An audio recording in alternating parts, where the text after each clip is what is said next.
In what could have been future Hall of Famer Max Scherzer's final start of his career, what an outing it was.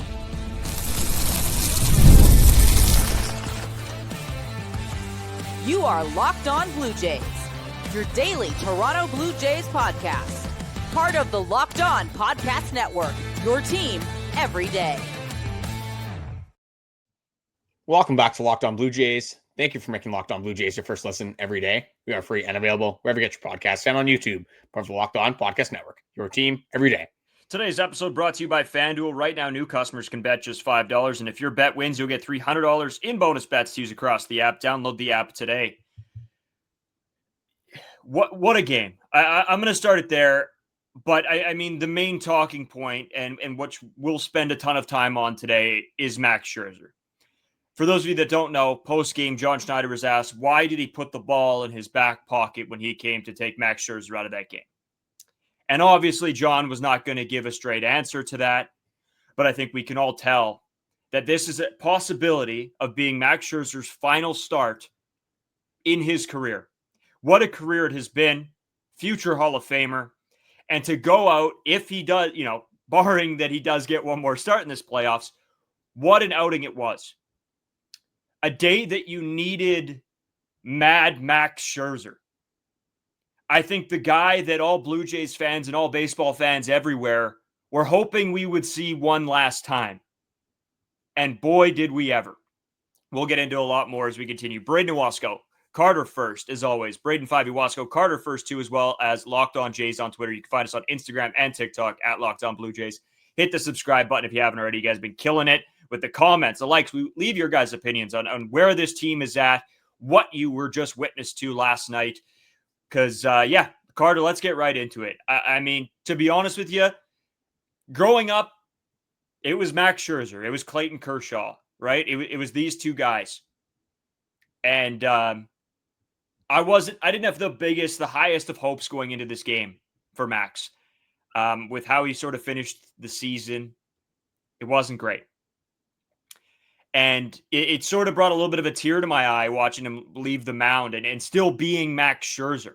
Going out, having this kind of outing, propelling this team to a win after what was a rough, rocky first inning. It's hard to be romantic. It's hard not to be romantic about baseball, right? The money line or Moneyball quote that we all use all the time. But this is one of those moments. It was, it was Trey Savage's amazing playoff start. It was all of these guys having massive moments, and Max Scherzer gets his today. Just man, what a day, and what a day for a Toronto Blue Jays win to even up the series at 2-2. You're already giving him his farewell, but we hope that Max Scherzer is going to make another start before the year is done. So we're really hoping that that's not his last start. But in the event that it is, again, if the Toronto Blue Jays don't win the series, he's not going to pitch again in the Mariners series. So if you get to the World Series, I think after that, you're probably going to see Max Scherzer start at some point. And who would have thought Max Scherzer is going to turn back the clock at least one more time before he does hang him up? We'll have to see him again if we get into the offseason. I don't know if the Blue Jays bring Max Scherzer back. Can't really see that happening with his age, his want to win with the money. I don't know how that's going to work. That's an offseason conversation. We have Max Scherzer right in front of our faces right now, and I couldn't tell if this was like a Cy Young winning season or if it was just 41-year-old Max Scherzer kind of doing his thing. But unbelievable stuff. This is a guy that hasn't pitched in a Major League Baseball game in 3 weeks. He hasn't pitched since September for the Toronto Blue Jays. So you want a rest versus rust conversation. I think Max Scherzer is going to take all the rest that he can possibly get at this point in his career, because it didn't really seem to matter whatsoever. Really all of his pitches, the changeup moving like crazy. His fastball hit 96 at one point in this game in the early innings. That's completely ridiculous. The curveball was unbelievable. Threw 10 curveballs and all of them got swings. 6 whiffs on the curveball. Ridiculous stuff. The slider looked good as well. Really turning back the clock. And this was some vintage Max Scherzer stuff. And us included, and a lot of people wanted Max Scherzer to start game 4. He hasn't put up good numbers in September. We were both on that pen, so I'm not going to let you kind of go down with the ship. I was right there with you. But yeah, not a very good starts whatsoever in September. There's a reason why he wasn't on the ALDS roster, because there wasn't a lot of faith necessarily in Max Scherzer. But they like the matchup a lot better with Seattle. And clearly John Schneider knows a thing or two about Max Scherzer, because we all knew that the moment wasn't going to get too big for him. It's just, was he going to have the skill and the pitches and the movement in his pitches to get hitters out? And he definitely did that and some more in this game. What a start from a future Hall of Famer. What a start. And you know what? The one thing that I was talking to you about, and actually another buddy of mine on the phone before this game, was he asked me, he goes, what do you expect from Max Scherzer start? And we went over that last episode, and I wasn't super high on it. But I said, you know what? If I could see one thing happen, and if you want to call it a great move by a manager that knows what to do, and John Schneider's got a lot of grief. When John Schneider goes out to take Max Scherzer out of that game the first time, I fully believe he wasn't going to pull him. He did that so Max Scherzer could have that reaction, and we could get another look at Mad Max Scherzer. And I think that was all game plan in John Schneider's head. He knew this probably going to this game. If Max Scherzer's having success, I'm going to go out there. At some point, look like I'm pulling him out just so it fires him up again and you get a little bit extra from him. And that's exactly what Max Scherzer gave. I wanted to go on a quote just about that. It was a mind game. Apparently, that's what Max says. He even figures himself that John was not pulling him there, that he was coming out there so that Max could have that reaction. And he knows that. I mean, you've seen Max yell at managers before. And Carter, I think something that's going to be brushed over quite a bit in talking about Max Scherzer was the pickoff move. That was a game-changing moment. Cal rally at the plate. He throws over, one out. Throws over to first. Vladdy gets the pickoff. They challenge it. They get the call. And then you're facing Cal Raleigh with 2 outs, no runners on, instead of 1 out and a runner on first. The game could have been completely different. So massive move, not only by Scherzer making the pickoff, whoever called it, if it was Kirk or whoever it may have been, and Vladdy for the tag, and knowing that he got him to send it to the video room as well. That's something that's going to get swept under the rug in all of this, but a massive, massive moment in this ballgame. Well, Max Scherzer is a guy that throughout his career hasn't really cared too much about the runners on base. Like, he hasn't been known as the guy that's going to have that, mischievous pickoff move and get the guy at first. There's more so like just a formality. He's throwing it over when he has the unlimited throws that he would have had to first base throughout predominantly his entire career. But it's clearly something that he's worked on and came up in a big moment. In a playoff moment, runners on base is very scary. That's how you amount to, a big inning, especially with one swing of the bat. We know how much home runs matter in the playoffs. So yeah, credit to Max Scherzer, where you started to feel like the game might be slipping away from him a little bit. In that moment, that extended his leash a little bit. And like what we were talking about this entire game is like, we were kind of thinking like, hey, when is John Schneider going to pull out Max Scherzer? And me and you kind of both said like, hey, the third time through the order, we probably need to pull Max Scherzer. But yeah, I don't think, even if Max Scherzer wasn't pitching effectively, I don't think there was a way that John Schneider was going to get him off the mound for Rowdy Rosarena. The look in Max Scherzer's eyes when John Schneider, camera passes John Schneider and Max Scherzer, look in his eyes, like, I actually thought like John Schneider wasn't going to be walking off the field. Like, there might have been a fist fight on that field if John Schneider was going to pull him out of the game. And that would have been a very early yank. So I think I completely agree. Like, Max Scherzer, we've talked a lot about, pulling pitchers early and like what it takes to pull a pitcher and take him out of a game. There was nothing that Max Scherzer was doing on that mound that would have told you that you should have taken him out of the game. And then they roll him out again in the 5th inning. So he gets some outs in the 5th inning. I honestly think he probably could have finished the 5th inning, but it is what it is. Maybe even early pull there. But yeah, credit to Max Scherzer. Crazy things on the mound. The entertainment value's there. Just seeing how mad he was and the quotes that we got after the game. I'll kind of throw it back over to you to go into some of those quotes, but this is definitely one that I'm going to remember for a long time. Yeah, and I mean, some of the quotes that I took down, it's in pretty much just regard to Max, because I mean, that's where this game really lives and dies. There's one more guy. There's another guy for sure. But the injection of energy that he gave to this ball team, right? This is a game that a lot of Blue Jays fans had circled as, oh my God, if we get to here down, this might not go very well. But instead, they turn the tables and flip the tide here. Just on John Schneider, when he went out that first time, he said, I thought he was going to kill me. It's great. That was the quote. He was pumped up. He knew what he was getting into. He said another line, these are the moments we sign and trade guys for. I've been waiting for this since the off season. He's been waiting for a moment that you can see the Max Scherzer that we all grew up watching. And that's exactly what we got here last night. So yeah, I fully believe I wouldn't have loved to be the manager having to walk out and try to, fire Max Scherzer up or give him a pull. I mean, I'd have tears in my eyes leaving the mound probably, just because I'd be so terrified. Him looking at you with those two different colored eyes, yelling your way, like, dude, I'm soiling my pants probably looking at that guy. But yes, just unbelievable. And Carter, the other thing, sort of the other big storyline, obviously we're going to get into Andres Gimenez and the offense in the next segment, some of the defensive plays as well, but it's Max Scherzer. It was an amazing game. We have to talk about it. Luis Castillo. Max Scherzer outpitches a guy that Mariners fans were saying, this guy, you are beating this guy. This guy's going to beat you. And you get outplayed by Max Scherzer in this Toronto Blue Jays offense. We heard a lot about the Mariners fans, right? They're talking about how good their team is. And don't get me wrong, they looked really good in those first two games. But I think me and you, Carter, saw that, and this was something going into this series, that this is the Blue Jays series to lose.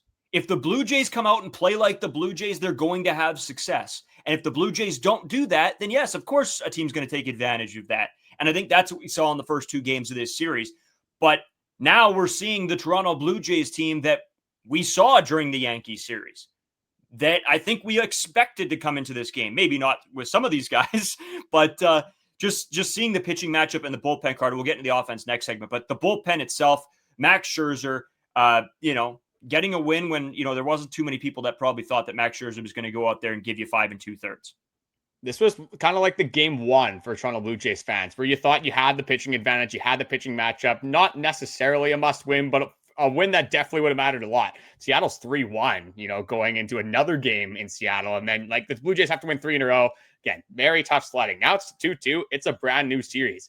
And it wasn't like Max Scherzer barely outpitched Luis Castillo. It was night and day. This was completely different. You would have thought Luis Castillo was the 41-year-old in this game.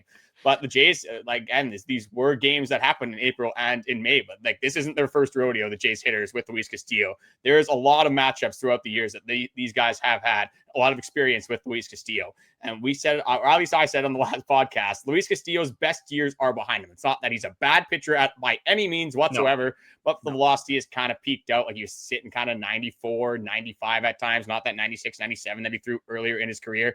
Yeah, so credit to Max Scherzer, credit to Luis Castillo, just for insane performances. The Mariners, I think there was for at least for the Toronto Blue Jays offense, I'm not going to talk too much about the Mariners pitchers. So I don't think they're doing too much different necessarily, but I think there was a big philosophy change and an approach change with the Toronto Blue Jays hitters and the way they're approaching at bats, which has really showcased why there has been such a big difference in games 1 and 2 compared to games 3 and 4. It wasn't just there's a magical switch that flipped. There was some research, some time put into this, and there has been a new approach that has been working wonders for the Toronto Blue Jays. Yeah, Carter, and you know what? I think that's where we go next. I mean, again, we can talk more about the pitching later on. Obviously, I want to get into start a little with bit my quotes. I got 2 quotes that I got on Max Scherzer, and then we'll get into the offense, obviously. Perfect, there is a guy that, again, the most unexpected performance maybe of all time, even though he did do something along the lines in game 3. So much more we want to get into. Again, brand new series, brand new topics, brand new ideas that we're going to be talking about, and just a new outlook on the series with it, not being 0-2 anymore, it being 2-2,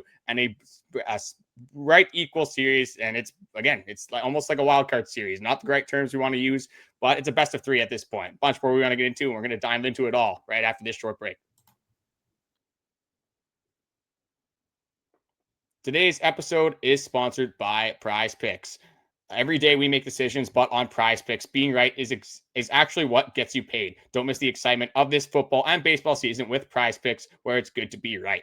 Prize Picks is so much fun. It's a simple way to add excitement to your football or baseball season, NHL, NBA. There's pretty much any of the big sports leagues, and then there's some soccer, other things as well.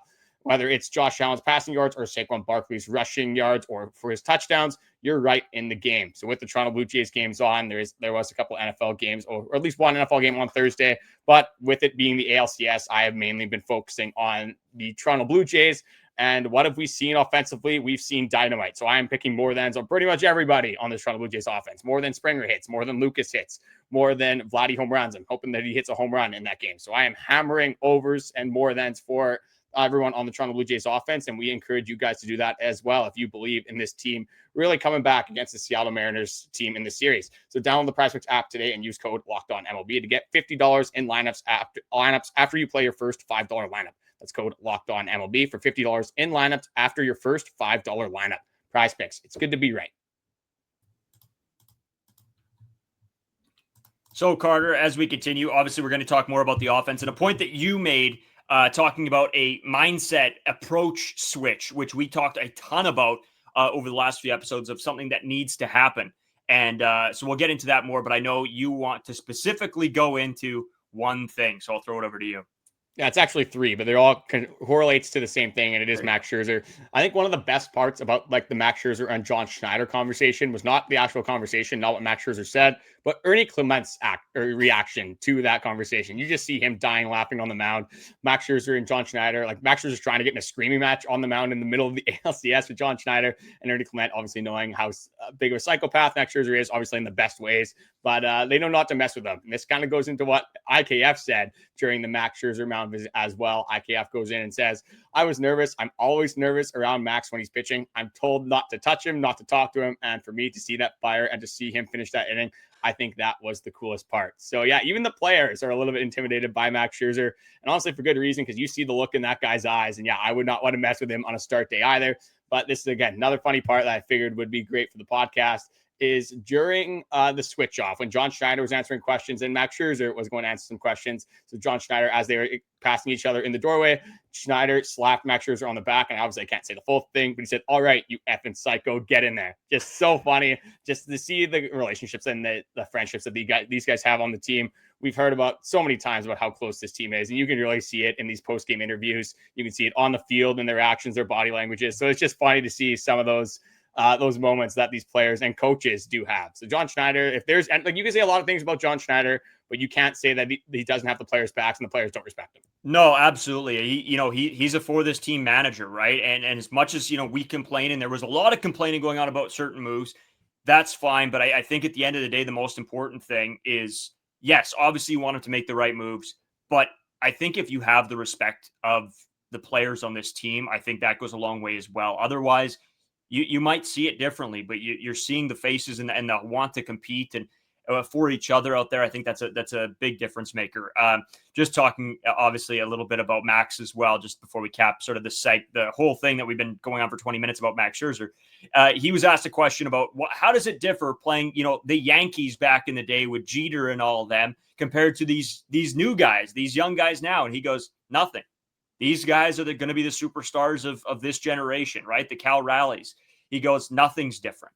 I have to go out there and pitch my best every day. And that was a really nice sentiment to hear as well, right? Because there's a lot of guys, you get to a certain age and you start reliving the past and you think, oh, the guys I faced back in my prime were so much better. But, we're in a great generation of baseball right now. So I think that was a great quote by Max as well. But Carter, I think it's time. We got to get into this offense. A couple things defensively as well that I want to talk about, specifically Addison Barger. But I mean, we got to kick it off with, I think, your favorite Blue Jay now, Andres Gimenez? Yeah, he's still not my most favorite, but when he's doing things like this, I definitely cannot hate on the guy because we know how good he is defensively. But Andres Gimenez, I don't know what's been in the food he's been eating in Seattle. Maybe it's in the air. Maybe he's on the Orelvis Martinez treatment. I don't know what it is. Maybe he's betting on himself like Emmanuel Clase, but there's something in the air in Seattle because back-to-back home runs in two of the biggest games of Andres Gimenez's career is absolutely ridiculous. Home run in game 3, you thought all the fun was going to end there. And he starts it the exact same way. Instead of Ernie Clement, it's IKF leading off the inning. Again, who would have thought IKF would be right in the middle of the offense? A lot of people complaining about John Schneider throwing IKF in instead of David Schneider. Again, hindsight's 2020. I probably would have been on the same fence. Again, it makes more sense to throw in David Schneider, but that's why you got to give their manager some credit. Maybe he just got lucky. Maybe, I don't know what it is, but credit to IKF for coming up in a big spot. And Andres Gimenez doing it once again, not just one time though on that home run swing, which again, absolutely ridiculous, but you get the infield in, comes up with a massive single up the middle as well. 4 RBIs in the ALCS. To be completely honest, if you would have said who has the least likely opportunity to put up 4 RBIs in the ALCS, the only guy I might have under Andres Gimenez is Miles Straw, just because I don't see the playing time being available for Miles Straw. So again, proving the doubters wrong. If you're going to be out on a guy, I was out on Andres Gimenez's offensive capabilities. I'm not saying I'm right back in, but if he wants to continue to do this, I'm not going to be opposed to it. Well, Carter, just continuing with the offense, because, again, there's a lot to fit in one episode, so we're going to come back at you. We will actually, just so everybody knows, we will have an episode coming out after the Friday game for Saturday morning as well to cover the game. We might as well. I mean, we can't fit everything into these episodes. So we're going to do another one after Game 5 as well. So pay attention out there for that. The Blue Jays set a franchise record for home runs in a single postseason, with 17. And Max Scherzer now 5th all-time in most postseason strikeouts at 176. He's in company with Justin Verlander, Clayton Kershaw, John Smoltz, Andy Pettitte, and passes Roger Clemens, who had 173. So now Scherzer 3 ahead of him. So just some big statistics here for the Toronto Blue Jays. They are also most home runs in a single postseason. Vladimir Guerrero Jr. now leads with 5 in the Blue Jays franchise record. So there you go, passing Jose Bautista at 4. George Springer in 2025 with 3, and Alejandro Kirk in 2025 with 3. So there you go, some statistics out there for you guys as well. But Carter, another guy that I did want to chat about, I mean, we could go down the list here a little bit, but Addison Barger defensively tonight was massive. Not playing for a month in the outfield, gets thrown in there. He had a couple tough ones where he looks like he had some trouble tracking the ball. The dive didn't look like the best dive of all time, but he makes a nice diving catch. But the biggest play is when he absolutely throws a missile to third base to end the inning. The Blue Jays give up a run, but that inning could have been much, much worse. But Addison Barger chucks that ball to Ernie Clement, lays the tag, gets out of the inning. Massive, massive moment. Max Scherzer touched on it as well in his postgame, just of how big that moment was and how far Addison Barger's been able to come, playing all over the field, his bat this season as well. So just another great moment to see. See, we could have been having a different conversation very quickly if that play didn't happen. Because Mason Fluharty, in my opinion, did not look very good in this start. This is what would have been one of those times that I would have let Max Scherzer finish off this inning because of how effective he looked. He was only at about 90 pitches. Like, he's not going to pitch again in the series. He's going to have more than enough rest. I think this is another one of those times that John Schneider may be yanking him out a little bit too quickly. But again, it's a lot easier to say that now, but you get that out. Again, Addison Barger maybe saving the season. You have no idea how it's going to go if you don't get that out. There's only one out now, and you got runners on first and third, and anything can really happen. So yeah, credit to Addison Barger. Again, an absolute missile from the outfield. We've obviously known that. And it was earlier in the season, Seattle Mariners did not have the scouting report because Cal Raleig's tagging. Like, there's multiple guys tagging bases. Doesn't really make any sense on Addison Barger. Can't remember who the second one was. Cal Raleigh gets absolutely hosed on a play. Did not have the scouting report. You'd think they might have it now, but clearly, again, not having the scouting report on Addison Barger. There's another play where he's kind of ranging like farther back, make kind of an over-the-shoulder catch. So yeah, multiple plays throughout the night that definitely could have changed if they go the wrong way. But Addison Barger, John Schneider said it. You expect him to make the regular plays. You don't necessarily expect him to make these spectacular plays, but there's a bunch, like what Buck Martinez says, a bunch of red stars on the score sheet tonight for Addison Barger and what he did defensively. Doesn't necessarily matter what you're doing offensively when you got every single other guy in this order really producing. Sometimes you just got to help the team in other ways. It's not the traditional way you'd see it most of the time. You probably think of the home run power that Addison Barger is going to provide, but he's been getting better and better defensively this entire season, no matter whether he's at third base or in the outfield. So yeah, credit to Addison Barger for making multiple plays, not with his bat tonight, but on the defensive side. And Carter, I mean, there's one guy that I just can't leave off this list. That's Vladimir Guerrero Jr. I mean, what a postseason this guy's having. I mean, yes, the first two games of this series were not good. I'm not going to lie to anybody and sit here and deny that. But I think when we look back, when this is all said and done, this is a postseason that might go down in the history books for how good Vladimir Guerrero Jr. is playing. And, we all asked, would this guy show up when the lights got the brightest? I feel like so far, here's your answer. Again, there's many baseball games to go, hopefully, here, and we can make a bigger judgment then. But, man, what a start to the postseason for Vladimir Guerrero Jr. Let's even start here. There's at least 2 more. So there's 2 more opportunities for Vladimir Guerrero Jr. to kind of make his mark and really have that postseason to cement his legacy. For a guy that, again, people worried about going into this playoffs, like how clutch is Vladimir Guerrero Jr.? Can he perform in the playoffs? There was always that stat. I think it was 3 for 22 before he went into this year. That was his average in the playoffs. Not exactly what you wanted, but again, proving doubters wrong.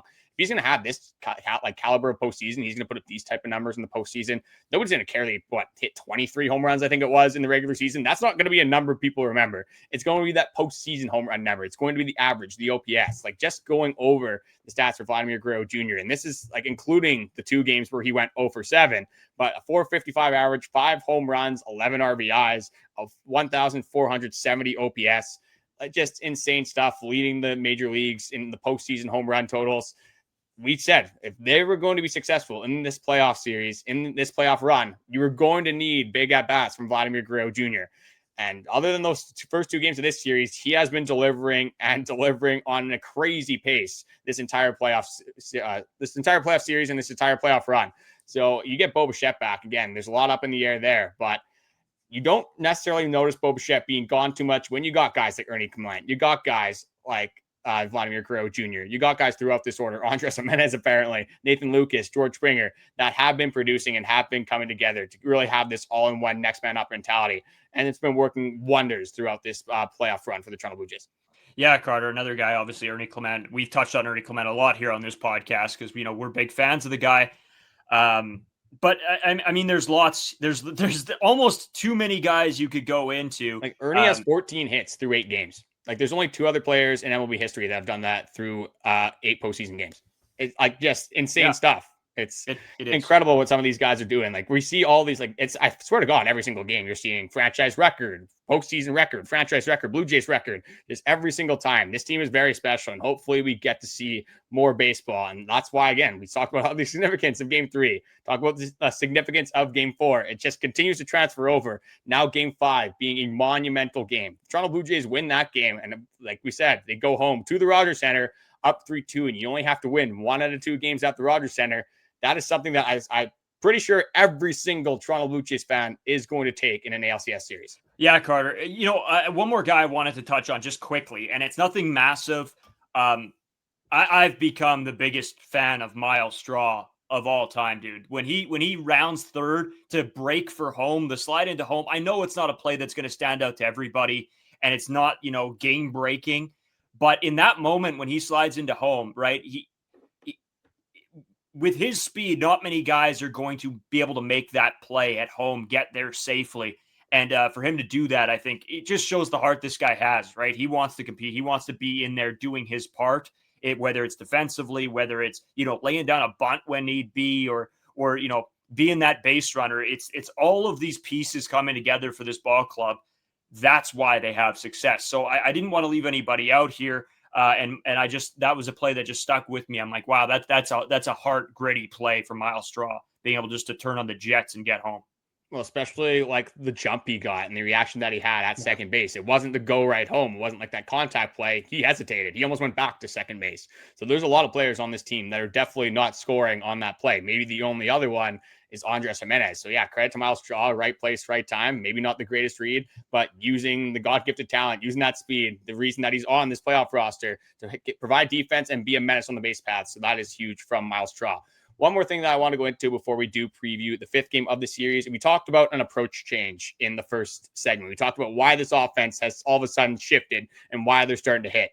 And we talked about it in the first 2 games of the series, specifically with Logan Gilbert, because that's when we really noticed it, is that early on in the count, there was a lot of fastballs, a lot of breaking balls. With Logan Gilbert, it was the slider, that were over the middle. It was obvious that they were trying to get ahead and be aggressive over the middle of the plate. It didn't really look like a lot of the time that these pitches were on the outsides. That's where they prefer to be, but again, didn't get necessarily the best stuff from George Kirby, from Logan Gilbert, from any of their starting pitchers other than Bryce Miller in the first game of the series. So what was the change that we've really seen was they're attacking the fastball early and they're just attacking middle pitches early, but it's really, we've seen it off the fastball.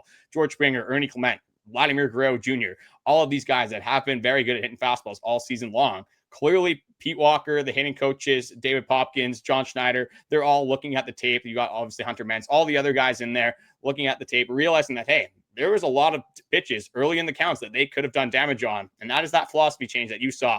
Attack the fastball up in the zone and early on in the count. Daulton Varsho did it. Alejandro Kirk did it. Vladimir Guerrero Jr. did it in Game 3. And that's when you saw that little bit of a philosophy change, that get aggressive early on in the count, find that fastball that they're going to throw you up in the zone to try to get ahead and do some damage off of it. And the Blue Jays definitely did damage off of it. And that philosophy change definitely worked in the games 3 and 4 of this series. Yeah, Carter. I mean, it's been something that I've been hammering home for, well, specifically Vladimir Guerrero Jr., but for this team as a whole for the last probably 3 months, because it's something that is just killing me to my core, right? It is I always bring it back to this. It is the fundamental backyard baseball, sandlot ball that we all grew up playing. It's, hey, get on the fastball early and you're going to have more success. You're going to force these guys to have to throw you something else and be more cautious.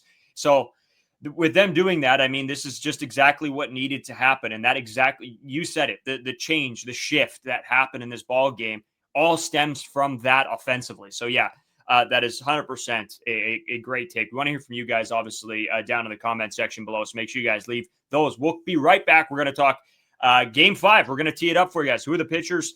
How do we think it's going to go? I'm just all in on this Blue Jays team now. I think it's full steam ahead, but we'll talk more about that right after this break. Today's episode brought to you by FanDuel. You guys know how much I love FanDuel. I tell everybody all the time, it's my premier place to place my bets. Just the ones they have, to be honest with you. They're just better than everywhere else. And the one thing that really gets me is you can see like how many people are like placing this bet if it's like one on fire. Like there's a ton of people placing that one. I like that too. I like to see what everybody else is doing because sometimes I don't make the best betting decisions. The NFL season, MLB season's all here. FanDuel has an offer you don't want to miss right now. New customers can bet just $5 and get $300 in bonus bets if you win. That's right. Pick a bet, put down $5, and if it hits, you'll unlock $300 in bonus bets to use across the app. So what are you waiting for? Visit FanDuel.com to download the FanDuel app today and get started. Take advantage of that bonus bets. It's unreal. So, Carter, my man, Game 5, 2-2 series. I think after the first two, we would, I was jumping for joy at this game, and I think that's where we had to be. This is where we were hoping the Toronto Blue Jays would be. Back at an even series, one more game in Seattle. You're going with your best guy in Game 5, and then you got 2 home games. This is a perfect situation for the Toronto Blue Jays with Kevin Gausman facing Bryce Miller. They have themselves set up for success right now, right? The Seattle Mariners fans were saying, oh, these next 2 games, we got our guys on the mound. You guys better watch out. Oh, it could be over right here. Well, now the Toronto Blue Jays have debatably their best 2 guys on the mound for the next 2 games. So I guess we'll have to wait and see what happens, Carter.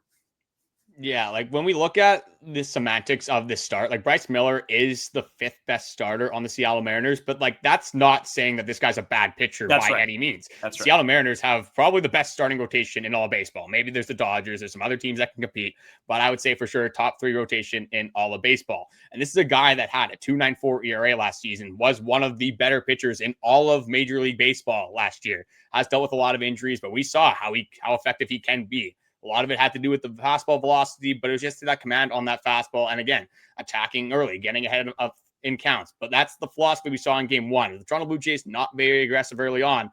Bryce Miller is probably going to throw a lot of fastballs again. It worked from the first game. I don't really see him going away from that. A guy that throws a lot of fastballs to begin with anyway. That's kind of is his bread and butter. So if they can continue that philosophy, get on that fastball early and get to Bryce Miller, it's not going to be necessarily easy because he is still a very good pitcher. And then you might have to deal with Brian Wu out of the bullpen. So it is the 5th starter in quotations going, but it's not like your prototypical 5th starter. Like this guy isn't like, a random guy that, the Pittsburgh Pirates are throwing out. This is a guy that is a very good pitcher. It has pitched in the playoffs for good reason. This guy can get out. So definitely don't want to disregard the talent that Bryce Miller does have in this game. But like you said, you got in the next 3 games, you're going to have 3 guys that I think most people in the Toronto Blue Jays would trust the most in Kevin Gausman, in Trey Savage. And hopefully you don't even have to get to a Shane Bieber in Game 7. But yeah, if you're looking at it from like, if we have our best pitcher and they have, I guess, their worst pitcher, the Toronto Blue Jays do have the advantage. But look how that went in Game 1. Look how the Game 3 matchup went. Look how the Game 2 matchup went. The pitching matchups really have not mattered whatsoever. What does matter is the Toronto Blue Jays' ability to show up, their offensive capabilities. We've seen 1 through 5 lighten up. We've really seen 6 through 9 in the last few games lighten up as well, with being Ernie Clement, Andres Gimenez, multiple guys in the bottom of the order really producing. We need the offense to show up once again. If the offense and that philosophy can shift over into this Game 5 and they can use the things that they've built on in Game 3 and Game 4 and get to Bryce Miller early, not even get to him early. We've seen this team come back 50 times in the postseason and regular season throughout this year. So honestly, just keep the Blue Jays in the game and just have the quality at bats. Maybe try to get Bryce Miller out of the game early, because you have a lot of Seattle Mariners pitchers that are fatigued, that have thrown a lot of innings. Some of their high leverage guys aren't necessarily the most rested. So if you can get Bryce Miller out of the game as early as possible, I think things are going to go well once again for the Toronto Blue Jays. Yeah, that has to be the philosophy. I mean, again, nothing changes from game 2 to game 3 to game 4 to game 5. You just have to go in there and the offense has to do their job. And you have to hope that, and I think you have to assume and pray that Kevin Gausman gives you his best stuff. That's where this is at. I think right now, again, I don't like to put momentum into baseball because it seems like every day is a new day here. It doesn't matter. That's just how Absolutely. the sport is. But hopefully the Blue Jays can channel some type of momentum, some type of success. And I think that all goes down to their philosophy at the plate, Carter. I don't think it's necessarily momentum. It's just carrying over the things that worked and get rid of the things that didn't. And so hopefully this team can continue to have success. But again, like I said, we'll be with you guys again tomorrow morning. So make sure you guys tune in. We'll have another episode out for you guys after, obviously coming off of game 5. And we'll tee up sort of what happens for game 6 before, the Sunday outing. So as always, thank you guys so much for watching. Leave us your comments, your opinions, how you think this all went, just what it was like to see Max Scherzer sort of look like Max Scherzer again. That was a whole lot of fun. But Carter, anything else before we kick off for the day? Not too much. Just hoping and praying the Toronto Blue Jays can continue to get it done and put the odds in their favor when they go back to Toronto for game 6 at the Rogers Center. Just want to say one more time, thank you guys for watching, and we will be with you guys once again tomorrow.